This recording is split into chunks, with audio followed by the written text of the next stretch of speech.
Hello प्यारे बच्चों आज लेकर के आए हैं आपके सामने साप्ताहिक परीक्षा पार्ट 4 के प्रश्नों के उत्तर को। आप लोगों की डिमांड मैं देखता हूं, फटाफट आप टेलीग्राम पे पोस्ट डालते रहते हैं, कम्युनिटी पोस्ट करते रहते हैं, सर फटाफट साप्ताहिक परीक्षा के आंसर दीजिए, हम अपने प्रश्नों से मैच करना चाहते हैं। बहुत अच्छी बात है। ऐसे ही यदि आप मेहनत करते रहेंगे तो निश्चित मानिए बोर्ड परीक्षा में आपके परिणाम बहुत बेहतर होने वाले हैं। साथ साथ तैयारी कीजिए, साथ साथ प्रश्नों को हल कीजिए। प्रश्नों को हल करके आपकी प्रैक्टिस जितनी तेज होगी उतने अधिक आपके बोर्ड परीक्षा में अच्छे नंबर आएंगे और उतना ही अधिक संभावना बनेगी आपकी कॉम्पिटिटिव एग्जाम्स को क्रैक करने की। तो स्टार्ट करते हैं जो हमने साप्ताहिक परीक्षा में प्रश्न पूछे थे उसके आंसर्स को। चलिए, सबसे पहले जो प्रश्न थे वो इस प्रकार से, विद्युत फ्लक्स का मात्रक क्या होता है? 4 ऑप्शन आपको दिए थे। फिर एल भुजा के घन के केंद्र बिंदु पर एक आवेश क्यों रखा है? घन के एक तल से गुजरने वाले विद्युत फ्लक्स निकालना था। 4 ऑप्शन दिए हुए हैं। एक कूलाम में कितने आवेश होते हैं? अगला, एमकेएस पद्धति में निर्वात की विद्युतशीलता की विमा लिखनी थी। एक इलेक्ट्रॉन प्रोटॉन के बीच की दूरी इतनी है, उनका विद्युत द्विध्रुव आघूर्ण निकालना है यदि वो विराम में हो, और दूसरा औसत द्विध्रुव आघूर्ण क्या है यदि इलेक्ट्रॉन प्रोटॉन के चारों ओर वृत्ताकार कक्षा में घूमते हैं। तो ये प्रश्न थे। इसके अलावा जो 2 प्रश्न थे वो इस प्रकार से थे, किसी घन के केंद्र पर 10 माइक्रो कूलाम का एक आवेश रखा है, घन के एक फ्लक्स से निकलने वाले विद्युत फ्लक्स की गणना कीजिए। और लास्ट प्रश्न हमारा बड़ा अच्छा प्रश्न था, 0.002 मिलीग्राम द्रव्यमान वाली तथा 6 इलेक्ट्रॉनों के आवेशों से युक्त एक तेल की बूंद पर एक समान विद्युत क्षेत्र में स्थिर लटके विद्युत क्षेत्र की तीव्रता ज्ञात कीजिए। इस प्रश्न की, लास्ट प्रश्न की बहुत अधिक डिमांड आई है कि सर ये कैसे सॉल्व करें। तो अब लास्ट प्रश्न में सारे प्रश्नों को आपके सामने हल करके दिखाते हैं। तो स्टार्ट करते हैं क्वेश्चन नंबर 1 से। पहला प्रश्न, विद्युत फ्लक्स का मात्रक क्या है? अब ध्यान दीजिए, जो विद्युत फ्लक्स होता है उसको हम रिप्रेजेंट करते हैं फाई से, और फाई बराबर आपने देखा होगा ये होता है ई इंटू ए। ई ए कॉस थीटा होता है, लेकिन इसके हिसाब से केवल ई ए रख रहे हैं। अब ई का जो मात्रक होता है वह होता है न्यूटन प्रति कूलाम। ये ई का मात्रक होता है, ध्यान रखिएगा। और ए का मात्रक क्या होता है यदि यहां पर लिखें तो ये होता है मीटर स्क्वायर। तो न्यूटन मीटर स्क्वायर पर कूलाम, एक तो ये आंसर हो सकता है। तो न्यूटन मीटर पर कूलाम है, यहां स्क्वायर नहीं है, तो ये वाला आंसर गलत हो गया। अब न्यूटन बटे कूलाम तो केवल ई का मात्रक होता है, विद्युत क्षेत्र ई का मात्रक होता है, तो ये भी नहीं है, ये भी गलत हो गया। अब इन दोनों पे वोल्ट गुणा मीटर है, वोल्ट प्रति मीटर है, इन दो में से एक हो सकता है। तो यहां वोल्ट का कॉन्सेप्ट आया है, ये हालांकि अभी हमने आपको नहीं बताया, लेकिन जब नेक्स्ट चैप्टर पे जाएंगे तो नेक्स्ट चैप्टर में, क्योंकि ये विद्युत फ्लक्स वाला पोर्शन, ऐसे प्रश्न आपके पास नहीं आएंगे, और जब आप, हम कह सकते हैं, फाइनल एग्जाम की तैयारी करेंगे तो वहां ये वाला प्रश्न आपको जरूर मिलेगा। तो इसलिए इस प्रश्न को हमने यहां डाल दिया है। अब कुछ अगले चैप्टर से रिलेटेड है, वो चीजें मैं आपको यहां समझा रहा हूं। देखिए, अगले चैप्टर पे आप पढ़ेंगे कि जो E होता है वह बराबर होता है V/R के बराबर होता है। इसे विभव प्रवणता शब्द नाम दिया गया है अगले चैप्टर में। तो E बराबर होता है V/R। V का मात्रक क्या होता है? वोल्ट बटे R का मात्रक क्या होता है? मीटर। तो अब E का मात्रक यदि वोल्ट बटे मीटर रख दें तब हमारे पास क्या मात्रक आएगा? ध्यान देना, ये हमारे पास आ जाएगा, ये आएगा वोल्ट बटे मीटर गुणा ए, इसको लिखेंगे मीटर की घात 2। तो इस वाले मीटर से, इसमें से 2 में से एक घात बच जाएगी, एक रह जाएगी। तो क्या आंसर आ गया? यहां हमारा आ जाएगा वोल्ट गुणा मीटर। तो इन 4 ऑप्शन में से कौन सा ऑप्शन सही है? वोल्ट गुणा मीटर, ये वाला ऑप्शन सही है। यानी कि ऑप्शन बी हमारे पास क्या है? सही आंसर क्या है? बी। तो आंसर कौन सा है? दूसरा आंसर है, यानी कि क्या आ जाएगा? वोल्ट गुणा मीटर। तो कैसे याद करा ये मैंने बता दिया। ये आपका, ये वाला जो फार्मूला है ये अगले वाले चैप्टर में आपके आ जाएगा, तो आपको दिक्कत नहीं होगी। चलिए अगला प्रश्न देखते हैं।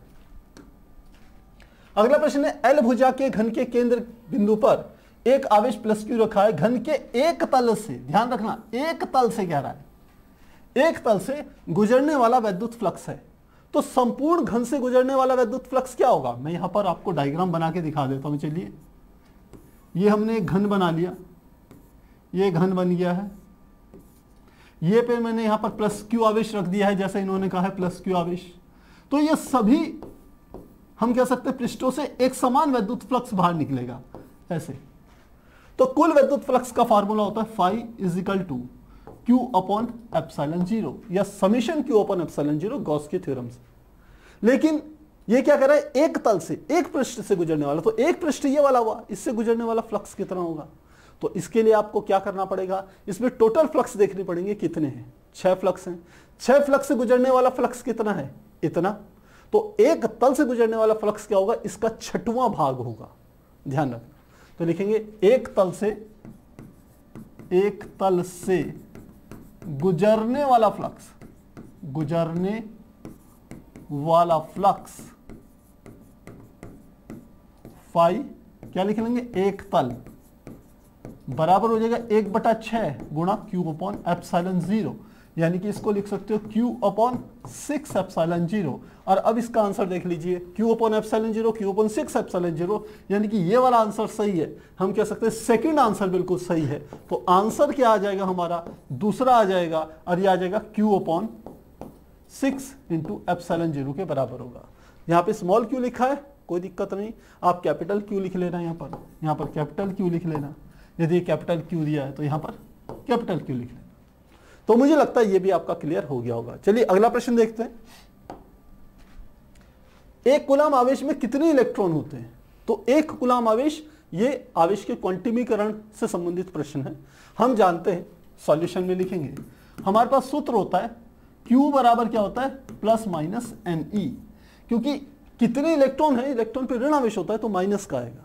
तो हम लिख सकते हैं, हमें n का मान निकालना है, n बराबर Q अपॉन E के बराबर आ जाएगा। तो हम लिखेंगे Q का मान कितना दे दिया, 1 कूलाम, और E का मान हमें पता है, E बराबर होता है 1.6 गुणा 10 की घात माइनस 19 कूलाम के बराबर होता है।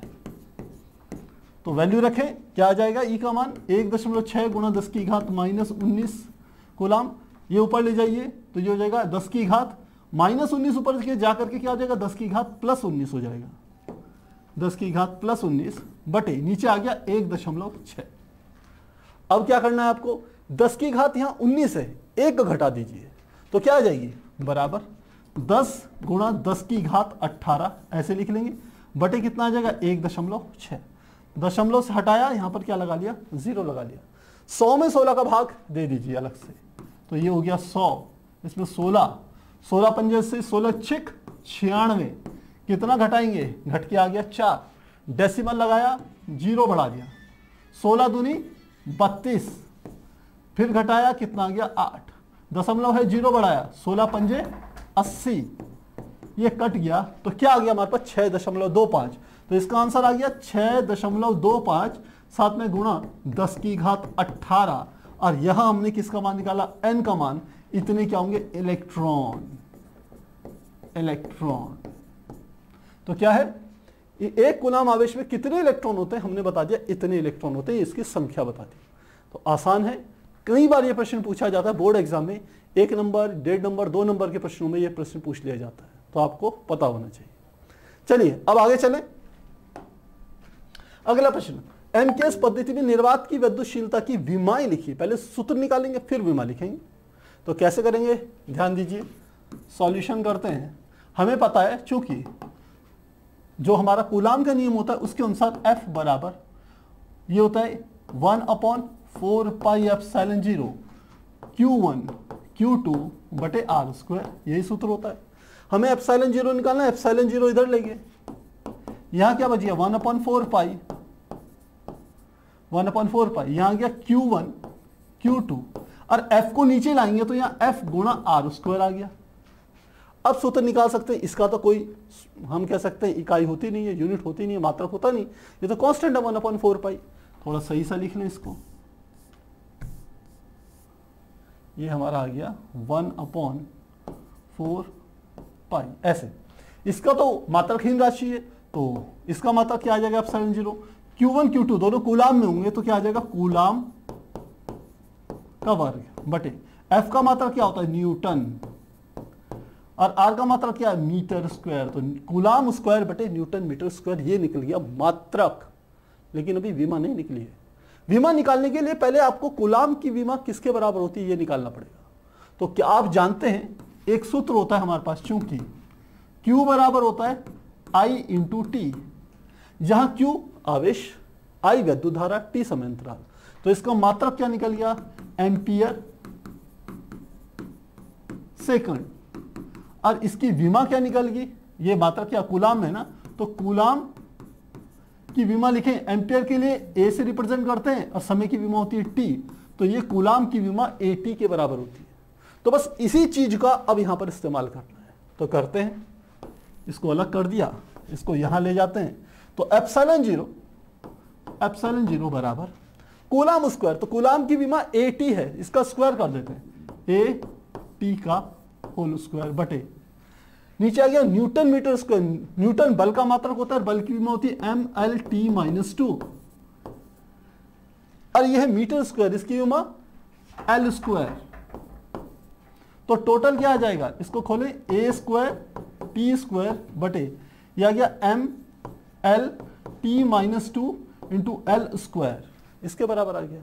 थोड़ा और सॉल्व करें तो यह आ जाएगा ए स्क्वायर टी स्क्वायर बटे एम एल एक घात और एल दो घात, तो एल की घात कितनी होगी 3 और टी की घात -2, ये निकल गया। तो क्या आ जाएगा, एप्सिलॉन जीरो बराबर, सबसे पहले एम की लिखेंगे, एम ऊपर जाएगा माइनस में हो जाएगा एम -1, फिर आएगा एल की घात हो जाएगी -3, टी की घात -2 ऊपर जाकर के +2 हो जाएगी, तो 2 पहले से 2 ये होगी, तो टी की घात कितनी होगी 4 और ए की घात कितनी है 2, और यही हमारी क्या हो जाएगी, एप्सिलॉन जीरो की विमा निकल जाएगी। तो इस प्रकार से बच्चों जो वैद्युतशीलता होती है इसकी विमा को कैलकुलेट किया जाता है। तरीका आपको पता होना चाहिए। यदि आपने क्लास 11th में जो सेकंड चैप्टर है मूल मात्रकों वाला, विमाओं वाला, यदि आपने वो मेरा वीडियो देखा होगा तो आपको कभी भी विमा निकालने की कभी परेशानी नहीं होगी, आसानी से निकाल पाएंगे। आपको सूत्र पता होना चाहिए, उसके संकेत पता होने चाहिए, आसानी से विमा को कैलकुलेट कर लेंगे। तो मुझे लगता है ये आसान है, आपने क्लियर कर लिया होगा। चलिए आगे चलें। क्वेश्चन नंबर 5, एक इलेक्ट्रॉन तथा एक प्रोटॉन के बीच इतने मीटर की दूरी है, तो हमें क्या क्या दे दिया, इलेक्ट्रॉन प्रोटॉन के बीच की दूरी, यानी कि r बराबर हमें दे दिया, बल्कि यहां r नहीं, पूरा प्रश्न पढ़ के बताते हैं आपको। एक इलेक्ट्रॉन एक प्रोटॉन के बीच की दूरी इतने मीटर है, उनका वैद्युत द्विध्रुव आघूर्ण क्या होगा, क्योंकि इलेक्ट्रॉन और प्रोटॉन पे आवेश तो का परिमाण तो समान होता है, लेकिन उनके निशान विपरीत होते हैं। तो एक जगह पर इलेक्ट्रॉन रख दिया और एक जगह पर प्रोटॉन रख दिया, ये प्रोटॉन हो गया, इनके बीच की आपको दूरी दे दी है, इनके बीच की दूरी जिसको कि हम 2L कहते थे, वो आपको इस प्रकार से दे दी, और 2L का मान आपको दे दिया, 2L बराबर 0.53 गुणा 10 की घात -12 मीटर, ये दे दिया आपको बीच की दूरी। तो फर्स्ट पार्ट में क्या निकालना, उनका वैद्युत द्विध्रुव आघूर्ण। तो आवेश कितना होगा, ये दोनों एक इलेक्ट्रॉन एक प्रोटॉन है, तो आवेश Q का मान आपको पता होना चाहिए, 1.6 गुणा 10 की घात -19 कूलाम के बराबर होगा। तो वैद्युत द्विध्रुव आघूर्ण फर्स्ट पार्ट निकालते हैं, P बराबर होता है Q मल्टीप्लाई 2L, वैल्यू रख लेंगे, Q का मान कितना हो गया 1.6 गुणा 10 की घात -19 गुणा 2L का मान कितना है, ये दिया है 0.53 गुणा 10 की घात -12। सॉल्व कर लीजिए इसको, तो 16 32 16 3 48 का 8 हासिल हो गया 4, 16 पंजे 80 और 4 84, ये लिख लिया। डेसिमल के बाद कितने अंक हैं, देखिए 1 2 3, तो यहां पर 0 लगाइए और यहां पर डेसिमल लगा लीजिए, ये तो हम दोनों को कैलकुलेट करके आ गया। 10 की घात -19 और -12, तो 10 की घात कितना हो गया, 10 की घात -19 और -12 ही दिया है, ठीक है। तो ये हो गया 10 की घात ये हो गया 19 और एक 20 और 10 30 31 हो गया, 10 की घात -31, इतना आ गया। क्या निकाल दिया हमने, P का मान। इसको वैज्ञानिक संकेतन के रूप में लिखेंगे, जिसमें पहला जो अंक होता है वो 1 से 9 के बीच में होता है। तो डेसिमल को यहां से यहां खिसकाइए, तो ये हो जाएगा 8.48 गुणा 10 की घात, इधर से इधर लाए तो यहां पर -1 बढ़ जाएगा, 10 की घात -32 आ जाएगा, ये हो गया P, और ये हो जाएगा कूलाम मीटर। कूलाम मीटर क्या होता है, इसका मात्रक होता है। फर्स्ट पार्ट निकाल दिया। सेकंड पार्ट को समझिए, सेकंड पार्ट इंपॉर्टेंट है। ये कह रहा है औसत द्विध्रुव आघूर्ण क्या होगा यदि इलेक्ट्रॉन प्रोटॉन के चारों तरफ वृत्ताकार कक्षा में घूमता है। ये हमने इलेक्ट्रॉन ये हमने प्रोटॉन ले लिया और इसके चारों तरफ इलेक्ट्रॉन जो है एक वृत्ताकार कक्षा में ऐसे घूम रहा है। अब मेरी बात पे ध्यान देना, किसी बिंदु पर मैंने कहा यहां पर इलेक्ट्रॉन है, सपोज पहले यहीं पर ले लेते हैं, तो यहां पर वैद्युत द्विध्रुव आघूर्ण की दिशा क्या होगी ये समझिए। P की डायरेक्शन क्या होगी, तो P की डायरेक्शन को ऐसे ले लेते हैं। P की दिशा क्या होगी, P की दिशा माइनस आवेश से प्लस आवेश की तरफ होती है, यानी कि P की दिशा ये वाली होगी। इस बिंदु पर P की दिशा ये होगी, ऐसे होगी। ये इलेक्ट्रॉन जब घूमकर ठीक इसकी अपोजिट पोजीशन पे पहुंचेगा, यानी कि इलेक्ट्रॉन यदि यहां पर पहुंच जाए तो अब इनके बीच में ये मैंने डायरेक्शन बना दी। अब P की दिशा क्या होगी, फिर माइनस से प्लस की ओर, तो यहां पर P की जो दिशा होगी ये वाली होगी। मेरी बात समझ रहे होंगे। वृत्ताकार पथ पर गति करेगा, वृत्त के किसी एक बिंदु पर वैद्युत द्विध्रुव आघूर्ण जो कि एक सदिश राशि है, उसकी दिशा माइनस क्यू आवेश से प्लस क्यू आवेश की तरफ रहेगी, यानी कि इलेक्ट्रॉन से प्रोटॉन की तरफ रहेगी। जब ये इलेक्ट्रॉन घूम करके विपरीत पोजीशन पे पहुंचेगा, वहां पर भी वैद्युत द्विध्रुव आघूर्ण की दिशा माइनस से प्लस की तरफ रहेगी। ये दोनों एक दूसरे के बराबर भी है और एक दूसरे के विपरीत भी है, इसलिए इन दोनों का जो औसत वैद्युत द्विध्रुव आघूर्ण होगा वो शून्य होगा। इसी प्रकार वृत्त में यदि जितने सारे भी बिंदु ले लें, उन सभी का औसत वैद्युत द्विध्रुव आघूर्ण क्या होगा, शून्य होगा। तो हम कह सकते हैं दूसरी स्थिति में औसत वैद्युत द्विध्रुव आघूर्ण शून्य के बराबर होगा। लिखते हैं औसत वैद्युत द्विध्रुव आघूर्ण शून्य होगा, शून्य होगा। तो मुझे लगता है ये क्लियर हो गया होगा प्रश्न, इंपॉर्टेंट चीज आपको समझ में आ गई होगी। चलिए आगे चलते हैं, अगला प्रश्न देखते हैं। अगला प्रश्न, किसी घन के केंद्र पर 10 माइक्रोकूलाम का एक आवेश रखा है, घन के एक फ्लक्स से निकलने वाले विद्युत फ्लक्स की गणना कीजिए। बिल्कुल पहले वाले प्रश्न रिपीट हो रहे हैं इसी के। तो सबसे पहले कुल घन से निकलने वाला फ्लक्स निकाल लेते हैं। तो लिखते हैं घन के संपूर्ण पृष्ठ से निकलने वाला फ्लक्स, निकलने वाला फ्लक्स किससे आएगा, गॉस की थ्योरम से आएगा। Phi is equal to Q upon epsilon 0। ये कुल निकलने वाला फ्लक्स है, तो लिखेंगे एक फलक से निकलने वाला फ्लक्स। लिखते हैं चूंकि घन के 6 फलक होते हैं, अतः एक फलक से निकलने वाला फ्लक्स क्या हो जाएगा, ये हो जाएगा फाई एक फलक बराबर 1/6 गुणा क्यू अपॉन एप्सिलॉन 0। अब इसमें वैल्यू पुट करनी है आपने, तो फाई एक फलक बराबर हो जाएगा, फाई एक फलक बराबर, देखिए 1/6 तो ऐसे का ऐसा आ गया, 1/6 तो ऐसा आ गया मल्टीप्लाई। अब देखिए क्यू का मान हमें कितना दिया है, क्यू का मान दिया है 10 माइक्रोकूलाम, तो हमें दिया है क्यू बराबर 10 माइक्रोकूलाम, 10 गुणा 10 की घात -6 कूलाम, ये दिया है। तो कितना आ गया, यह आ गया 10 गुणा 10 की घात -6। तो क्यू का मान हमें दे दिया, और नीचे क्या है एप्सिलॉन 0। एप्सिलॉन 0 का मान आपको पता होना चाहिए 8.85 गुणा 10 की घात -12 इसके बराबर होता है। तो बस इसको आपने कैलकुलेट करना है और सीधे आंसर निकाल लेना है। तो मुझे लगता है काफी आसान है, आप इसे आसानी से कर पाएंगे। तो ये हमारा हो जाएगा, जो भी आप निकालेंगे वही हमारा क्या हो जाएगा, आंसर हो जाएगा। और इसका जो मात्रक होगा, मात्रक मैं लिख लेता हूं, कैलकुलेट करके जो भी आप मान निकालेंगे उसमें मात्रक आप लिख लेंगे, क्योंकि फाई है इसलिए इसका मात्रक आ जाएगा न्यूटन मीटर स्क्वायर प्रति कूलम।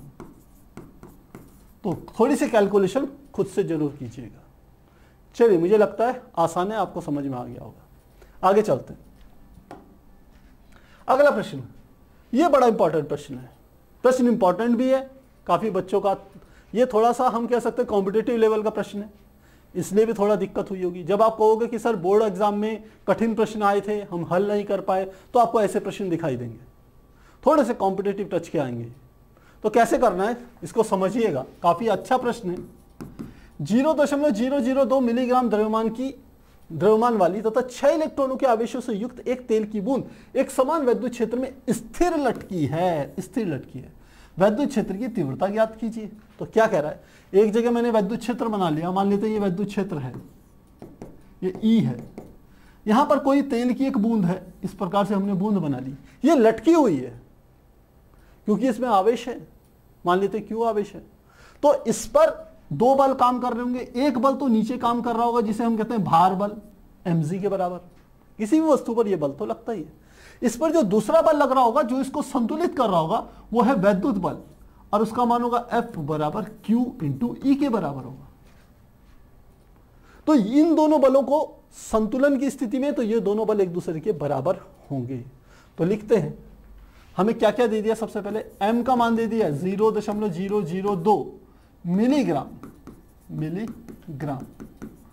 तो पहले सबसे पहले 0.002 मिलीग्राम यानी कि गुणा 10⁻³ ग्राम, ग्राम हिंदी में लिख लिया। इसको किलोग्राम में बदल लें तो 0.002 गुणा 10⁻³ गुणा 10⁻, क्योंकि 1 ग्राम में 10⁻³ किलोग्राम होते हैं, ये भी लिख लिया। अब डेसिमल को यहां से इधर ले जाऊं, 2 के इधर ले जाऊं, तो मैं इसको लिख सकता हूं 2.0, दशमलव लाया मैं 1 2 3 स्थान इधर लाया तो गुणा 10⁻³ और साथ में ये आ जाएगा 10⁻³ गुणा 10⁻³ किलोग्राम। ये समझ लेना इस चीज में बेटा। पहले हमने मिलीग्राम, मिली शब्द हटाए 10⁻³, फिर ग्राम शब्द हटाए फिर से 10⁻³, फिर डेसिमल को यहां से इस वाले बिंदु से 2 के पीछे लाए तो 1 2 3 स्थान इधर की ओर ले गए दाहिनी तरफ, इसलिए 10⁻³ ये वाला आ गया। अब टोटल कितना हो जाएगा, 2 गुणा 10⁻³ 10⁻9 किलोग्राम। ये हमारा क्या निकल गया, इसका द्रव्यमान। दूसरा हमें दे रखा 6 इलेक्ट्रॉन, तो Q का मान कितना आ जाएगा, Q बराबर आप जानते हैं Ne के बराबर होता है, तो N का मान हो गया 6 गुणा 1.6 गुणा 10⁻⁻19 कूलाम, ये दे दिया। तो लिखेंगे क्योंकि बूंद संतुलन में है, क्योंकि बूंद संतुलन में है, संतुलन में है, अतः क्या होगा, वैद्युत बल बराबर किसके होगा, भार बल के, भार बल, वैद्युत बल यानी कि QE, भार बल यानी कि mc के बराबर होगा। हमें क्या ज्ञात करना है, वैद्युत क्षेत्र की तीव्रता ज्ञात कीजिए, तो यानी कि E का मान हमें क्या करना है, ज्ञात करना है। तो यहां से E निकाल लेंगे, E बराबर हो जाएगा mg बटे क्या आ जाएगा Q। अब बस वैल्यू पुट करनी है आपने, वैल्यू रखें, क्या आ जाएगा, m का मान अभी लिखा 2 गुणा 10⁻⁹, 2 गुणा 10⁻⁹ गुणा g का मान 9.8 बटे Q का मान कितना आ गया, 6 गुणा 1.6 गुणा 10⁻⁻19 कूलाम, 6 गुणा 1.6 गुणा 10⁻⁻19 कूलाम, इसके बराबर है। तो काट दीजिए, 2 से काट दीजिए, 2 3, तो अब हमारा क्या आ जाएगा, E बराबर निकल के आ जाएगा, E की वैल्यू निकल के आ जाएगी, ये आ जाएगी 9.8 बटे 16 32 16 3 48, तो 4.8, और यहां जाएगा गुणा 10 की घात, ये है -9, और 10 की घात -19 ऊपर जाएगा तो प्लस का 19 हो जाएगा, तो 10 की घात +19 के बराबर हो जाएगा। तो कितना आ जाएगा, ये हमारा आ जाएगा E इजिकल टू, इसको काटेंगे तो लगभग काट के 2.04 के बराबर आएगा, 2.04 गुणा 10 की घात, ये है -9 और +19, तो कितना आ जाएगा, 10 की घात +10, और मात्रा क्या आ जाएगा, न्यूटन पर कूलाम के बराबर होगा। इस प्रकार से हम वैद्युत क्षेत्र की तीव्रता निकाल सकते हैं। तो बच्चों एक कॉन्सेप्चुअल बेस्ड प्रश्न था, कॉम्पिटिटिव लेवल का प्रश्न था, मुझे लगता है आसानी से समझ में आ गया होगा। दूसरी बात ध्यान रखिए कि हमने इस पर वैद्युत बल ऊपर की ओर ही क्यों लगाया, या वैद्युत क्षेत्र की दिशा E नीचे की ओर ही क्यों करी, क्योंकि देखिए नीचे की ओर mg फोर्स काम कर रहा है, यानी कि भार बल काम कर रहा है, तो दूसरा वैद्युत बल ऊपर की ओर ही लगेगा। तो वह बल कब लग सकता है, जब वैद्युत क्षेत्र नीचे की दिशा में काम करे, क्योंकि जो वैद्युत क्षेत्र होता है वह धन आवेश से शुरू होता है और ऋण आवेश की तरफ जाता है। इसका अर्थ है कि यहां पर कोई शक्तिशाली धन आवेश होगा जहां से ये वैद्युत क्षेत्र निकल रहा होगा, और नीचे की ओर कहीं शक्तिशाली ऋण आवेश होगा जहां पर ये वैद्युत क्षेत्र आ रहा होगा। तो ऊपर से नीचे आ रहा है ये, तो आप समझ रहे हैं इस पर कैसा आवेश है, बूंद पर ऋण आवेश है। क्यों, क्योंकि प्रश्न में दिया है कि द्रव्यमान वाली तथा 6 इलेक्ट्रॉनों के आवेश से युक्त यदि इस बूंद पर 6 इलेक्ट्रॉनों का अतिरिक्त आवेश है तो ये ऋण आवेशित होगी। ये ऋण आवेशित होगी तो इस पर धन की तरफ एक वैद्युत बल काम करेगा, आकर्षण बल काम करेगा, और वह बल इसको भार को, इस बूंद के भार को संतुलित करेगा, इसलिए यह बूंद हवा में लटकी हुई रहेगी। ये इसमें कॉन्सेप्ट था। तो प्यारे बच्चों, मुझे लगता है अच्छे से समझ में आ गया होगा। आप चाहें तो इसके स्क्रीनशॉट भी ले सकते हैं। तो इस पहले क्वेश्चन से आपको स्क्रीनशॉट दे रहा हूं मैं। ये हमारा पहला क्वेश्चन था, स्क्रीनशॉट लेंगे 1 2 3 4। नेक्स्ट क्वेश्चन का, नेक्स्ट क्वेश्चन का, फिर नेक्स्ट क्वेश्चन का, फिर नेक्स्ट क्वेश्चन, फिर क्वेश्चन नंबर 6, और ये लास्ट है हमारा क्वेश्चन नंबर 7। तो मुझे उम्मीद है बच्चों यह आपको अच्छे से समझ में आ गया होगा। फिर भी आपके कहीं पर कोई डाउट हो तो कमेंट सेक्शन में जरूर लिखिएगा। मिलेंगे नेक्स्ट क्लास में, तब तक के लिए गुड बाय।